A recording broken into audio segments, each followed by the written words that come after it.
In the heart of Africa, in a nation known for its rolling green hills and warm, resilient people, a tragedy unfolded that the world must never forget. In 1994, Rwanda was plunged into unimaginable horror as over 1 million innocent Tutsi men, women, and children were brutally murdered in just 100 days. It was a time when neighbors turned against neighbors, and humanity itself seemed to shatter. This is not just a story of loss, it's a story of survival, of courage, and of a nation's long road to healing. In this video, we remember those who were lost, honor those who survived, and reflect on the lessons the world must carry forward. Let us pause, listen, and remember, because to forget is to risk repeating history. In just 100 days in 1994, about 800,000 people were slaughtered in Rwanda by ethnic Hutu extremists. They were targeting members of the minority Tutsi community, as well as their political opponents, irrespective of their ethnic origin. How did the genocide start? About 85% of Rwandans are Hutus, but the Tutsi minority has long dominated the country. In 1959, the Hutus overthrew the Tutsi monarchy and tens of thousands of Tutsis fled to neighboring countries, including Uganda. A group of Tutsi exiles formed a rebel group, the Rwandan Patriotic Front, RPF, which invaded Rwanda in 1990, and fighting continued until a 1993 peace deal was agreed. On the night of April 6, 1994, a plane carrying then-President Juvenal Habyarimana and his counterpart Cyprien Ntaryamira of Burundi, both Hutus, was shot down, killing everyone on board. Hutu extremists blamed the RPF and immediately started a well-organized campaign of slaughter. The RPF said the plane had been shot down by Hutus to provide an excuse for the genocide. How was the genocide carried out? With meticulous organization. Lists of government opponents were handed out to militias who went and killed them, along with all of their families. Neighbors killed neighbors, and some husbands even killed their Tutsi wives, saying they would be killed if they refused. At the time, ID cards had people's ethnic group on them, so militias set up roadblocks where Tutsis were slaughtered, often with machetes which most Rwandans kept around the house. Thousands of Tutsi women were taken away and kept as sex slaves. Why was it so vicious?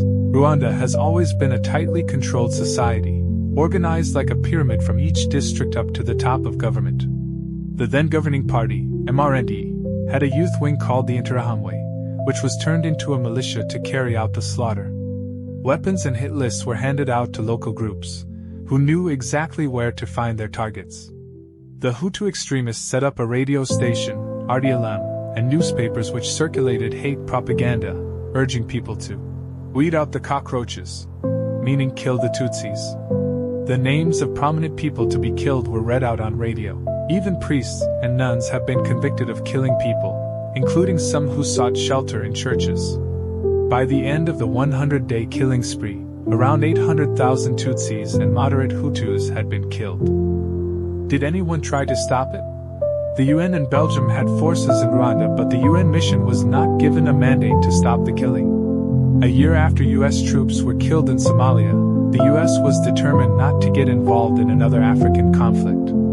The Belgians and most UN peacekeepers pulled out after 10 Belgian soldiers were killed. The French, who were allies of the Hutu government, sent a special force to evacuate their citizens and later set up a supposedly safe zone, but were accused of not doing enough to stop the slaughter in that area. Paul Kagame, Rwanda's current president, has accused France of backing those who carried out the massacres, a charge denied by Paris.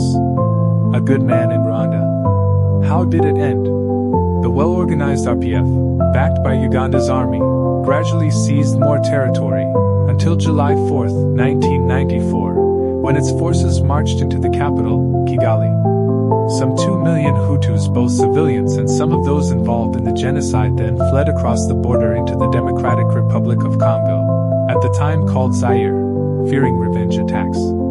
Others went to neighboring Tanzania and Burundi. Human rights groups say RPF fighters killed thousands of Hutu civilians as they took power, and more after they went into DR Congo to pursue the Interahamwe. The RPF denies this.